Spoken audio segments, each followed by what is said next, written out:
Hünkârımız teşrif ediyorlar.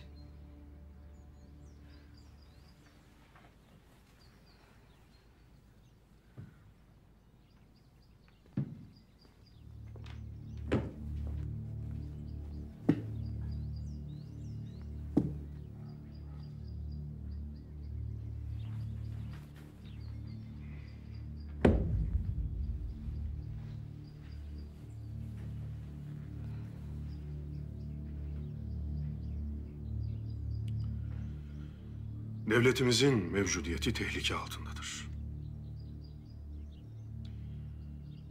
Ermeni çeteciler bir bankaya baskın vermiş. Payitahtın sokakları karışmıştır. Hünkârım, ne ister bu alçaklar? İstedikleri belli. Devletimizi yıkmak isterler. Bu devlet 4 esas üzerinde ayakta durur. 1. Dini İslam. Sokaklarda kadınlarımızın örtülerine saldırırlar. Camilerimizin önüne hayvan pisliği atarlar. Ayasofya'ya haç dikme cüreti gösterirler. Müslüman ahaliyi katlederler. Kıymetlimiz dini İslam'a saldırırlar. 2. Hükümeti Türkiye. Devletimize 6 asırdır Selçuk Devleti ile beraber 9 asırdır Türkler hükmetmektedir. Şimdi İngilizler Ruslarla beraber Fransızlar ve İtalyanları da yanlarına alarak devletimizin idaresine göz dikmişlerdir. Türklerin hükmü tehlike altındadır. Düşmanda şer tükenmez. Unuturlar ki Oğuz'da da er tükenmez. Biz bu tahta Oğuz Bey olarak da otururuz. Şimdi yönetimi Oğuzlardan alıp bir yüksek valiye vermek hevesindedirler. 3. Payitahtı İstanbul. Gözbebeğimiz. Fetihle müjdelenen şehir. Yanıyor. İngiliz gemileri dümenini şehrimize çevirmiş. Toplarını payitahtı yakıp yıkmak için doldurmuşlar. Bu 3 esas hücum altındadır. Peki dördüncüsü nedir? Hanedanı Ali Osman. Hanedanımızın bir kısım mensubu buradadır. Yani sizler. Vakit gelmiş dini İslam tehlikeye girdiğinde Türkler onu omuzlayıp sırtlayıp ayağa kaldırmaya çalışmışlardır. Vakit gelmiş Türklerin medeni nizamı tehlikeye girmiştir. Payitahtı İstanbul şehir medeniyetiyle onu ayağa kaldırmıştır. Hanedanımıza saldırıldığında dini İslam-ı mübin diriltici nefesini üflemiştir. Şimdi tek dayandığımız ayak hanedanımızdır. Sizler bunları görmezden gelip kendi derdinize düşmüşsünüz. Size yakışanı yapacaksınız. Metin ve kuvvetli olacaksınız. Dua edeceksiniz. Belaların defi için, hayırların fethi için dua edeceksiniz. Ya kendinize yakışanı yaparsınız, ya da devletimiz yıkılırken hep beraber altında kalırız.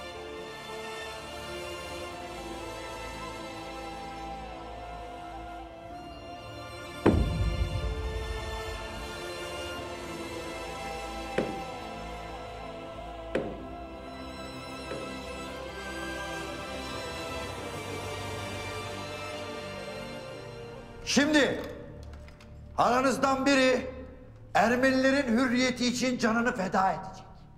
Aranızda bu şerefe nail olmak isteyen biri var mı? Yok sanırım. Seçimi bana bıraktığınız için teşekkür ediyorum.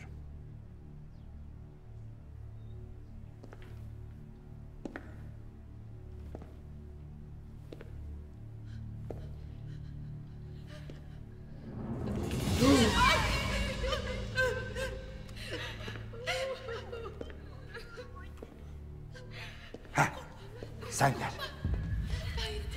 Durun yapmayın, bırakın onu. Garo. Ne oluyor? Öldüreceğim. Bak, bu kızın canı hepsinden kıymetli, anladın mı? Burada herkes gider, bir o kalır, o da bize yeter. Benim için kimin öleceği mühim değil. Süslü. Gel buraya.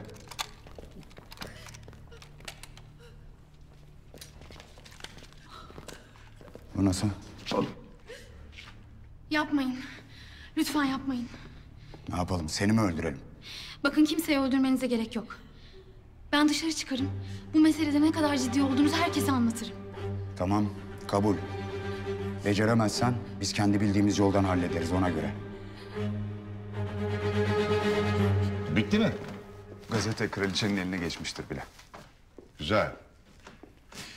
Lakin yeterli değil. Daha ne olacak? İngilizlerin payitahta müdahalesi kolay değil Sara. Bunu zaruri hale getirecek kuvvetli bahaneler, büyük vukuatlar, korkunç hadiseler lazım. Düşünceniz neyse söyleyin de harekete geçelim Bay Zaruf. Chopin'den bir parça ister misiniz? Zihin açar.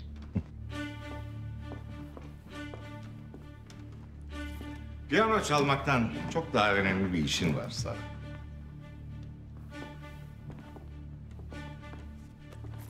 İngiliz sefire gidecek ve Ermenilerin bir isteği daha olduğunu söyleyeceksin. Ne istiyormuş sevgili Ermeniler? Abdülhamit'in alıkoyduğu Ermeni patriği İzmirliyan'ın hayatından endişe ediyorlarmış. Ve onu tekrar görmezlerse kuduracaklarmış. Richard'ı Abdülhamit'e gönderirim de bu Ermeni patriği ne işe yarar? İzmirliyan'ın şahsı para etmez, doğru. Ama bir din adamının ölüsü para eder.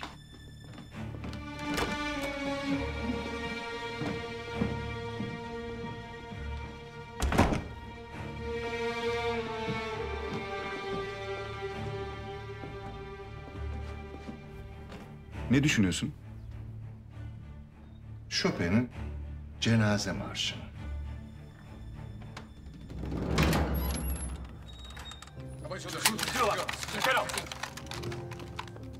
Anlat yoksa bunun kafasını patlatırım.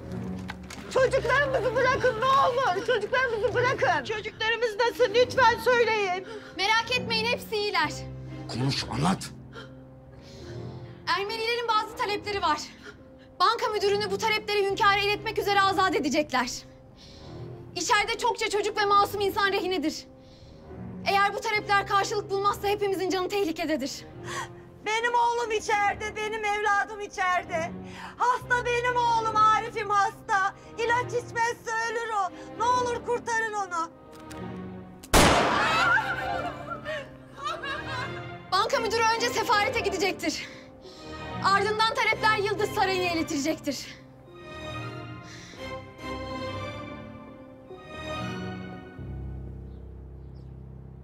Bu yaptığından dolayı sana hediye olarak bu adamı bırakacağım, anladın mı? Geri gel.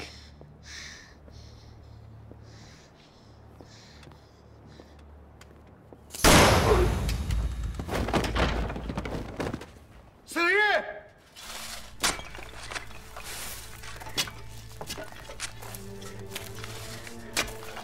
İşittiniz mi silah seslerini? İşittik. 2 el atıldı durdu. İnşallah mühim bir şey yoktur.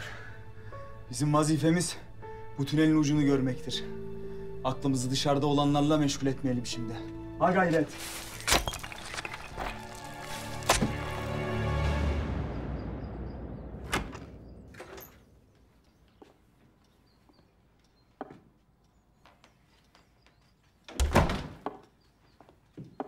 Hünkârımızın dediklerini işittin. Ne yapmayı düşünürsün? Ne yapabiliriz ki? Biz şehzadeyiz. Hanedanın mensubuz. Lakin sadece hanedana mensup değiliz. İkimizin de askeri rütbesi var. Ağa Sakir-i Muhammed'in birer neferiyiz. Askeri idare edecek bizden daha kabiliyetli kumandanlar var Şehzade Efendi. Bizden daha iyiler. Faydamız dokunmaz. Haklısın lakin bir şey yapmak icap eder. Hünkârımızla mesele çıkartmayalım yeter.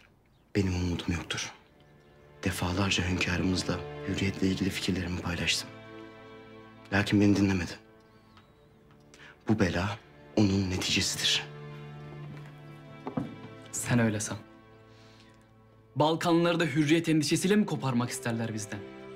Ya Mısır'da? Hürriyet taleplerim vardı şehzadem. Mesele de bu. Ne sen ne hünkârımız hürriyet meselesini anlayamadı. Mesele hürriyet değil. Mesele zürriyet. Onlar kendilerini İsa'nın çocukları olarak görüyorlar. Ama İsa Efendimiz onların babası değil. Çünkü Hazreti İsa'nın öğütlediği hiçbir şeyi dinlemiyorlar. Er geç sen de anlayacaksın.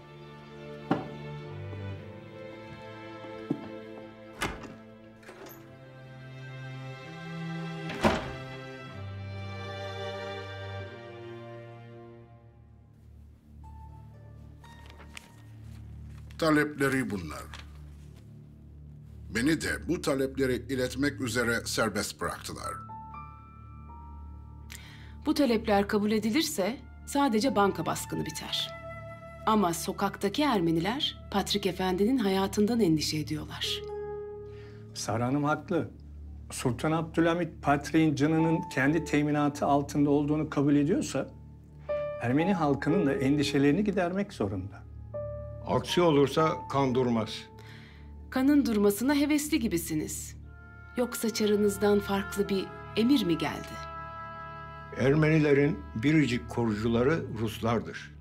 Çar Nikolay en sert şekilde kararını bildirdi. Eğer kan durmazsa Rus gemileri payitahta girmeye tereddüt etmeyeceklerdir. Ve bu son olsun. Abdülhamit'in olmadığı bir payitahtta uyanmak istiyorum. İşte bu inanç bizi Sultan Abdülhamit'ten kurtaracak. Sen asker paşa. Bankaya topyekün bir askeri harekat yapsak mevzuyu ne kadar zamanda çözeriz? 15 dakika içinde. Lakin masumlar da ölür. maalesef. Gel Tahsin Paşa. Hünkârım telgrafı gönderdim. Âlâ. Lakin havadisler kötü. Bankada yaşlı birini infaz etmişler. Ayrıca banka müdürünü pazarlık için serbest bırakmışlar. Sefir de heyetiyle beraber gelecekmiş.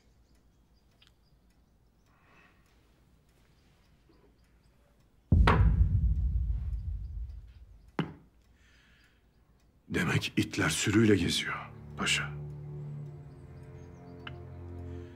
Hünkârım, alalım elimize değneği, basalım sopayı, verelim baskını, çarpışarak bitirelim şu işi.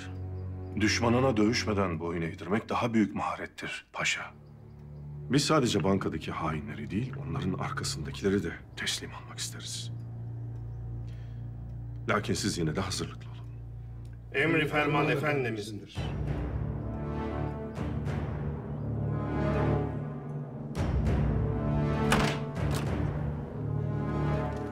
Vay Abdullah. Sen baya büyük kahramanmışsın. Başkası olsa dayanamazdı bu kadar. Sana son kere soruyorum. Kasanın şifresi ne? Söylemeyeceğim. Size şifreyi vermeyeceğim. Vallahi de vermeyeceğim. Billahi de vermeyeceğim. Peki.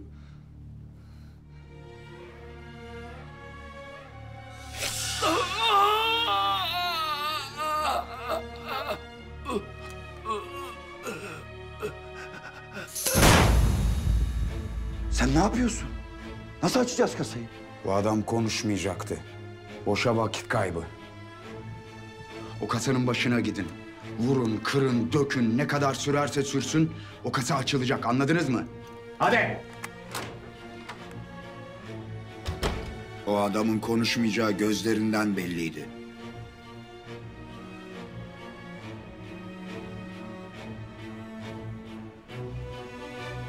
Bir adamın ne kadar korkak olduğunu ya da ne kadar cesur olduğunu gözlerinden anlarsın Bay Karakin.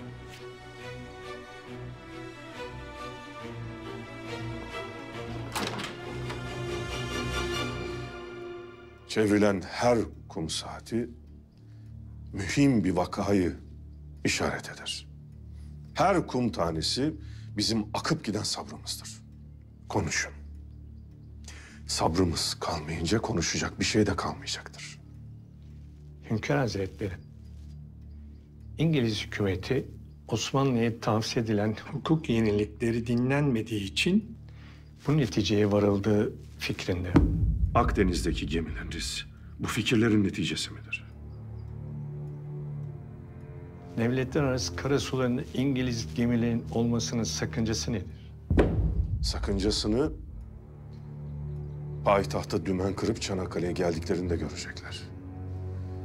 Çanakkale'deki tabyalarımız sizin gemileriniz içindir. Fransa hükümeti bu meselenin sulh yoluyla çözülebileceğine inanıyor. Baskını yapan Ermenilerin... Ermeni çetecilerin! Evet, Ermeni çetecilerin talepleri var. Sir Vincent? Hünkârım, bendeniz Osmanlı Bankası Müdürü Sir Vincent. Beni taleplerini iletmek üzere serbest bıraktılar. Siz de hemen sefaretlere koştunuz. Tabii meselenin çözüleceği yer oralar değildi aslında. Biz talepleri yumuşatmak adına sefirlerle bir araya gelmiştik. Söyleyiniz, ne istiyorlar? Arz edeyim hünkârım. Ermenilerin yaşadığı vilayetlere bir yüksek komiser atanacak. Ermenilerin yaşadığı bölgenin dahili idaresi Ermenilerde olacak ve vergi verilmeyecek. Vergi borcu olanlar affedilecek. Ermeniler kendi jandarma ve zaptiye teşkilatlarını kuracaklar. Kendi mahkemelerinde hakim karşısına çıkacaklar. Ermeniler patriklerini padişaha onaylatmadan seçecekler. Patrikhanenin merkezi payitaht olarak kalacak. Kafi. Kafi. Bunların tek bir tanesi kabul edilmeyecektir. Hünkârım, bu baskını bitirmenin yolu... Siz bizden ne istendiğinin farkında mısınız?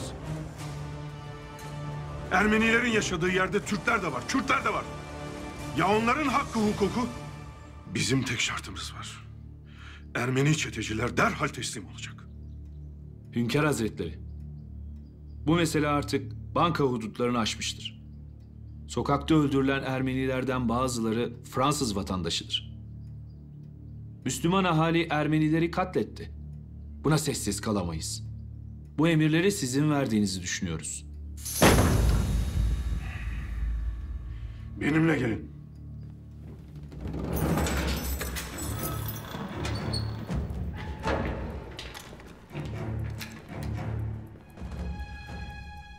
Bu silahlar Ermenilerin üstünde yakalandı.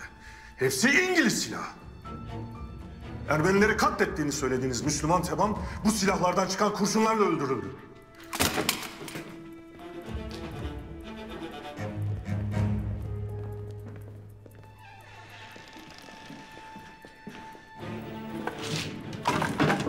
Bunlar da benim memleketimin ormanlarından kesilmiş odunlar. Ermenilerin elinde İngiliz silahları vardı.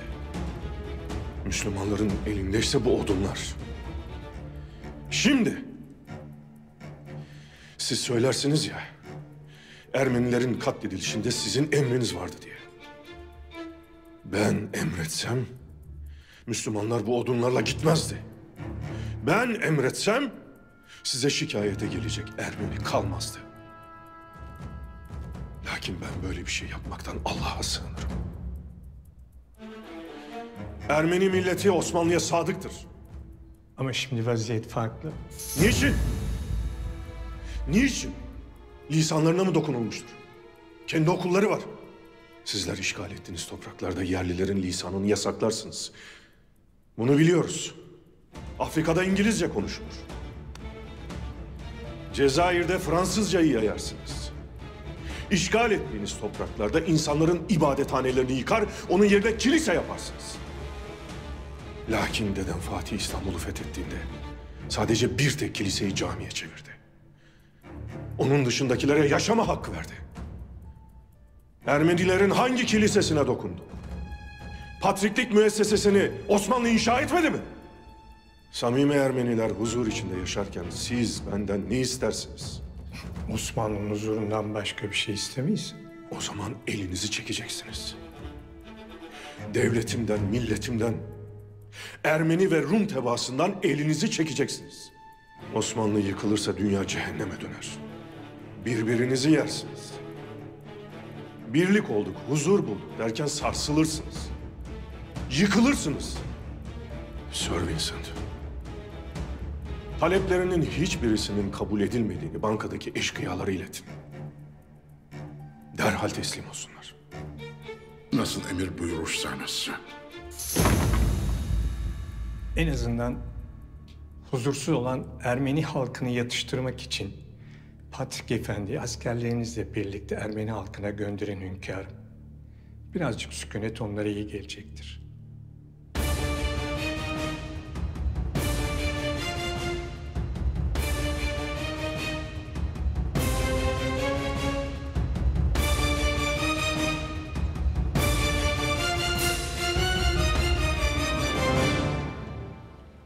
Canım validem, başınız dönecek. Bir otursanız. Oturamam Sabahattin. Canım çok sıkkın. İnşallah Mahmut'un bu işlerle bir alakası yoktur. Aman validem. Benim pederimin ne işi olur öyle çeteci Ermenilerle? Vallahi bilmiyorum. Umarım yoktur. Gerçi babanın herhangi bir menfaati varsa herkesle işi olur ya. Neyse. Sen evden ayrılma bu aralar. Malum ortalık allak bullak. Ne demek evden ayrılma? Asıl şimdi devletimiz için sokaklarda olma vaktidir. Bana bak Sabahattin, fazla konuşma. Ne dediysem o. Ben Yıldız'a gideceğim, sen de oraya gelirsin. Tamam validem. Ben en iyisi evde kalayım. Sultanım, Söyle. bir kadın geldi. Sizi görmek ister. Kimmiş? Sanırım eski bir çalışanınızmış. Bir müşkülü var. Söyle gelsin.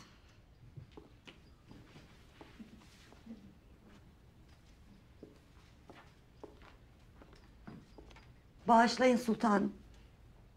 Ayşe, sen miydin? Gel. Sultanım. Sultanım oğlumu bankada rehin aldılar. Ne olur onu kurtarın. Dur bir sakin ol. Kendine gel. Geç bakayım şuraya. Gel otur. Ne oldu şimdi anlat bakayım. Evladımla babası bankaya gitmişlerdi. Devletimizin verdiği ihaneyi tahsil etmek için. Banka bize yer ayarlamıştı. Birkaç keredir oradan tahsil ederdik. Ama çeteciler bankayı bastı. Evladımı rehin aldılar. Tamam Ayşe, tamam. Harap etme kendini böyle. Evvela bir işin vehametini idrak edelim. Başka çocukları da rehin aldılar. Ama benim Arif'im hasta. Sakat, yürüyemez. İlacını alamazsa perişan olur. Anladım Ayşe, anladım. Mesele zormuş. Lakin ben bir çaresine bakacağım, merak etme. Allah'ın izniyle evladına kavuşacaksın. Dua edelim de Allah bütün çocukları ana babalarına bağışlasın. Allah sizden razı olsun sultanım. Ne demek? Sen şimdi biraz burada dinlen, bizim misafirimiz ol, olur mu?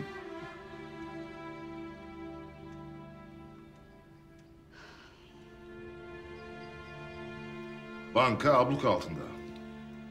Ayrıca içeride de çok fazla rehine var. Evet. İçeriye hücum edecek olursak çok zayiat verilir. Ermeni çetecileri dışarı çeksek? Kunduz yuvasını terk eder mi paşa? En azından... Kolay gelsin paşalarım. En azından cephanelerini bitirebilmek için ateş açalım. Olmaz. Bombayla karşılık verebilirler. Askeri belli bir mesafede tutarız. Tesir etmez. Hünkârımız banka kasasındaki Hintli kardeşlerimizin isimleri ortaya çıkmasın diye hususi bir hamle hazırlamakta. Neymiş o hamle paşam? Bir tünel kazılacak. Kasa odası açılacak. Bu sebepledir ki zemini hasardan korumalıyız. Âlâ. Mükemmel bir plan. İçeri sızılacak ve Ermeniler bum bum. Harp meydanı görmediğinizden bomba sesini taklit çabanız da komik oluyor paşa. Öyle mi? Tabii biz daha çok siyaset meydanında patlayan bombaları gördük. Bir iki bomba atmışlığımız da vardır. İnanın çok tesirli oluyor paşam. Siz buyurun devam edin. Buyurun. Su getirdim. Eyvallah.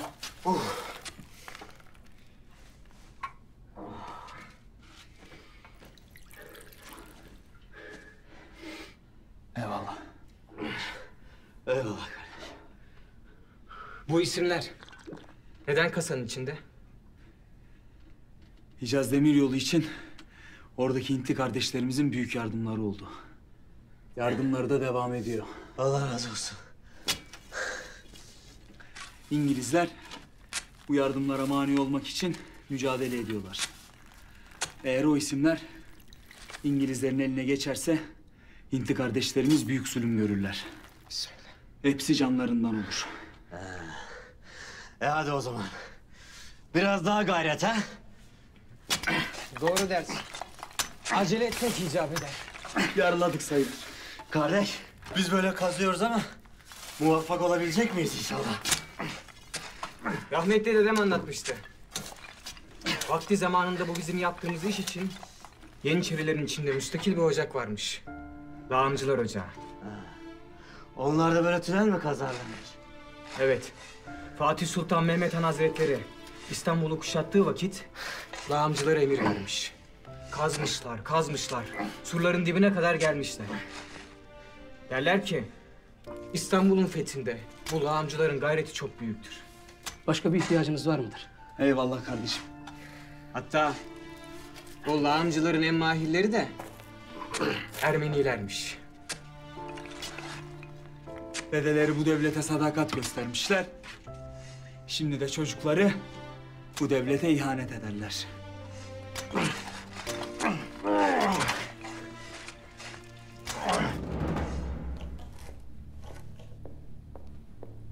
Durum nedir gençler?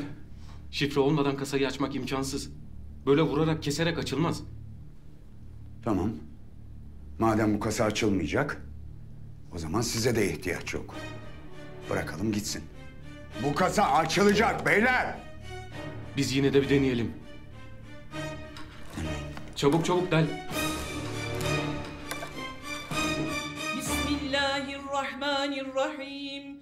Allahümme salli salaten kamileten ve sellim selamen tammen على سيدنا محمد الذي تنحل به العقد وتنفرج به الكرب وتقضى به الحوائج وتنال به الرغائب وحسن الخواتم ويستسقى الغمام بوجهه الكريم وعلى آله وصحبه في كل لمحة ونفس ونفس بعدد كل معلوم آمين.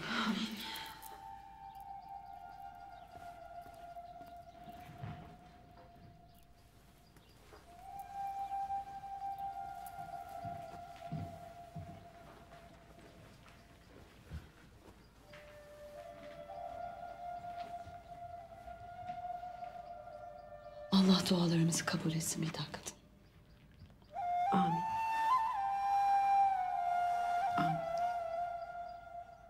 Dert çok Zeliha Sultan, dert çok. Lakin iyi ki derdimizi tasamızı açabileceğimiz Allah'ımız var. Şükürler olsun. Şükür ki ondan dilemeyi, dua etmeyi lütfetmiş bizlere. Şükür Bidar Kadın, şükür. Keşke dua etmek dışında başka bir şey yapmak gelse elimizden. Ben size bir şey söylemek isterim. Eskiden hanemde çalışan bir kadın vardı. Ayşe. Bugün bana geldi. Evladını bankada rehin almışlar. Zulümlerini çocuklara kadar vardırmışlar. Öyle. Allah tez zamanda devletimizi, milletimizi kurtarsın bu beladan. Amin. Amin. Çocuğun vaziyeti de fenaymış. Çok hastaymış. Eğer ilaçlarını almazsa kriz geçirip ölebilir dedi anası. Pek çok çocuk varmış içeride rehin tutulan. Allah analarına babalarına bağışlasın. İnşallah tez vakitte biter bu iş. Amin, amin.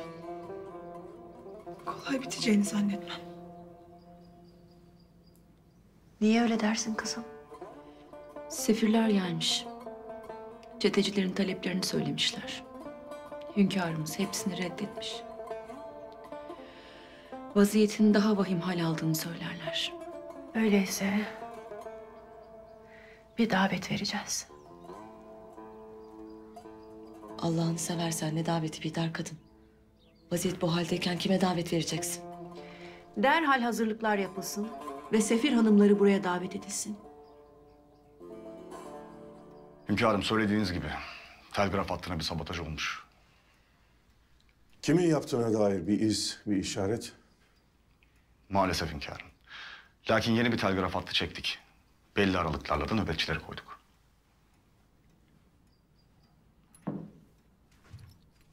Kemalettin Paşa. Kulumuzun hünkârım.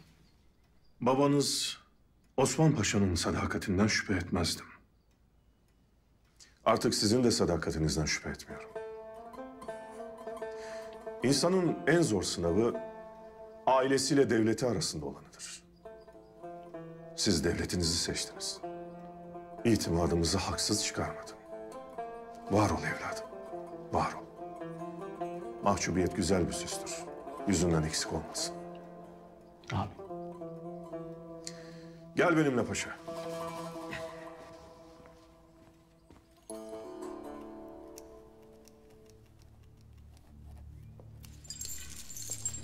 Felaket Bay Zaharov, felaket. Abdülhamit, kendisine gönderilen elçilerin sunduğu taleplerin tümünü reddetmiş. Sara söyledi, haberim var. Peki ne düşünüyorsunuz? Sizce ne yapmalıyız? Kafam biraz karıştı. Saçlarımı düzeltiyorum. Bir şeyler bulacağız. Bay Zaharov. Ayrıca paşaların hepsinin birden bir harekat planı hazırlığı içerisinde olduğunu öğrendik. Ani bir taarruzda bulunabilirler. İşler sarpa sarıyor. Hemen telaşlanmayınız. Abdülhamit, Patrik İzmirliyan'ı Ermenilere gönderecekmiş. İşte bu iyi. Peki siz bu görüşmeden ne murad ediyorsunuz? Belli belirsiz bir şeyler var kafamda. Lakin sizin bir fikriniz var mı?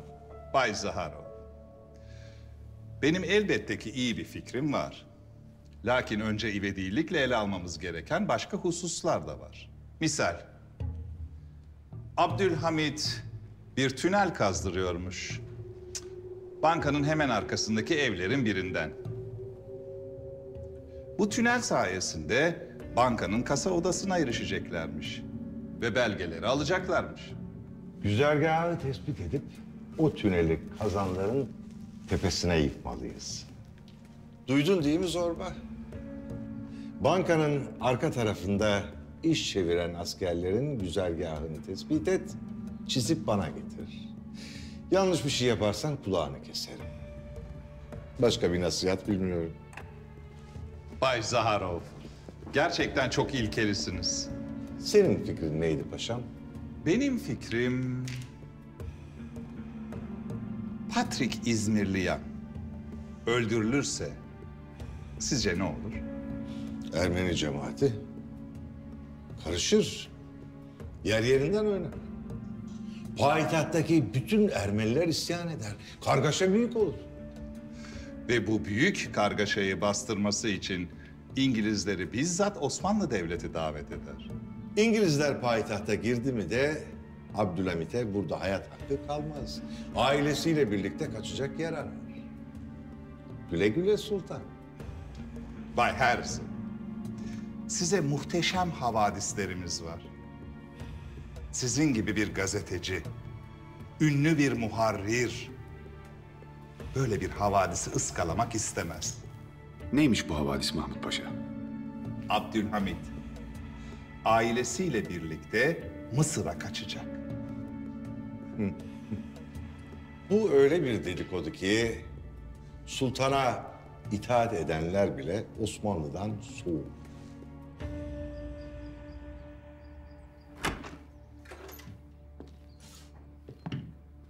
Boşuna o yüzüğü çıkarmaya çalışmayınız. Bizim için bir ehemmiyeti kalmadı. Her şeyi tamir edebilirim hünkârım. Eğer bir fırsat verirseniz... Biz sizi idareci yaparken o fırsatı verdik Patrik Efendi. Lakin siz adaleti unuttunuz. Yine de biz size adil davranırız. Kemalettin Paşa, iyi askerlerden oluşan bir birlik kurun. Patrik Efendi'yi onun hayatından şüphe eden Ermenilere götürün. Sakın haddi aşmayın. Ermeni cemaatiniz sizin yaşadığınızdan emin olduktan sonra bir gemiyle sürgüne gideceksiniz. Payitahta dönmeniz katiyen yasaktır. Bundan sonra yaptıklarınız için Tanrınızdan af dileyin. Lakin elinizdeki kan çıkar mı bilemem.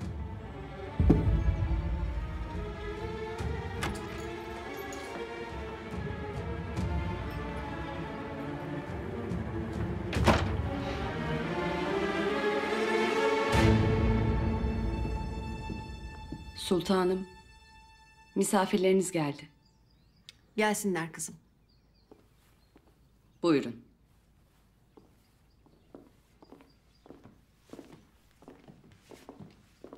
Sultanım, nazik davetiniz bize şeref verdi. Hoş geldiniz. Hoş geldiniz hanımlar. Hoş bulduk. Kızlarımız çocuklarınızla alakadar olsunlar isterseniz.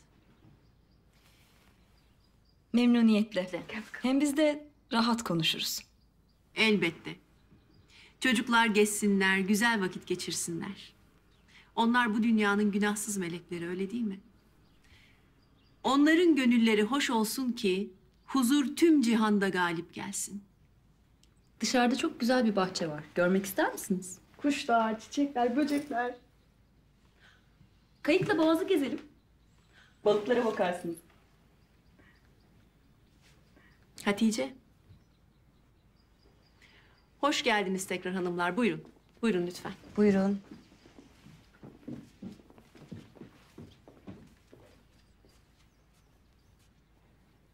Zülfet, kahveleri getirebilirsin. Emredersiniz.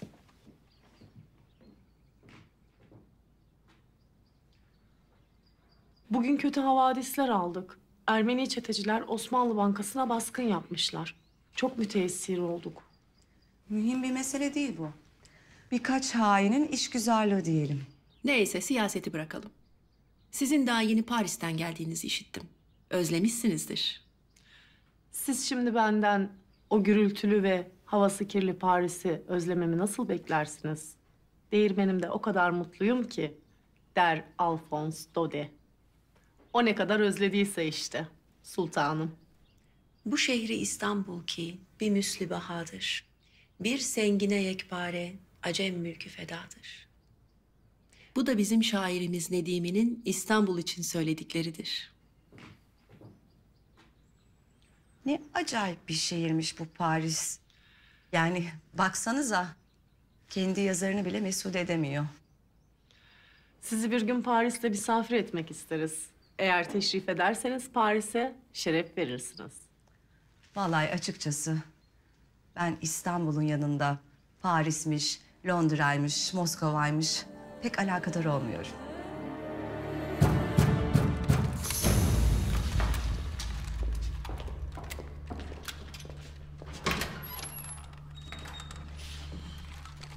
Ne oldu? Hiçbir talebiniz kabul edilmedi. Ne yapacağız şimdi?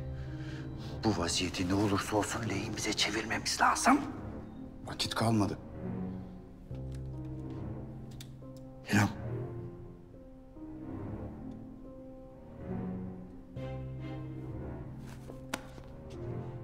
Olmaz. Sefirler ölüm istemiyor. Bekleyelim. Neyi bekleyeceğiz? Vakit kalmadı. Gebertelim hepsini gitsin. Öldürsen ne olacak? Hiç kimse arkanızda durmaz. Bekleyeceksiniz. Bekleyelim, bekleyelim. Lakin adamlarımız acıkmaya başladı. Yeterli erzağımız da yok. Ah, bilseydik listeye erzak da yazardık. Rehineler yüzünden geri de çevirmezlerdi. En azından bir kazancımız olmuş olurdu.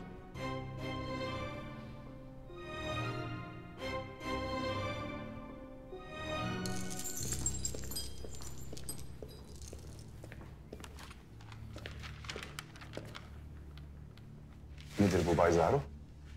Bu Abdülhamit'in kazdırdığı tünelin güzergahı. Fakat nihayetinde bir mezar olacak. Girişi mevcut, çıkışı namevcut.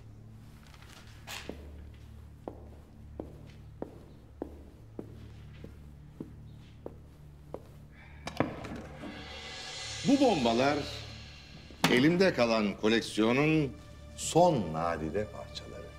O zaman ziyan etmemek gerek. Biz de öyle yapacağız. O tüneli bir tek kurşun ve bir bombayla çökerteceğiz.